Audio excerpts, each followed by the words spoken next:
Welcome mga boss, mga sir. Ito share ko lang, no. Meron sa ating aalok ng mags, Wigo. Ayan, ang kakapal pa ng gulong oh.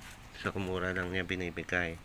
Ang problema, pasok yung PDC, pasok yung tornilyo. Kaya lang, yung lapad niya, ito, tumatama sa caliper ng brake dito. So kailangan pa ng spacer. So pag ganyan, hindi ko na lang kukunin. Pero sayang, makapal pa yung mga gulong So yun lang, sharing lang para alam nyo sa susunod, hindi porket kasya lang yung tornilyo, pwede na checkin nyo rin yung kung yung lapad nya, kasi baka tatama sa caliper, bibili ka pa ng spacer. So yun lang po.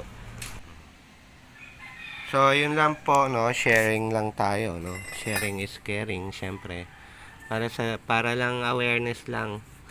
Hindi puro PDC titignan nyo. Kailangan yung lapad din kung tatama. Kasi bibili ka pan spacer. So, yun lang mga boss, mga sir, no? Maraming salamat po.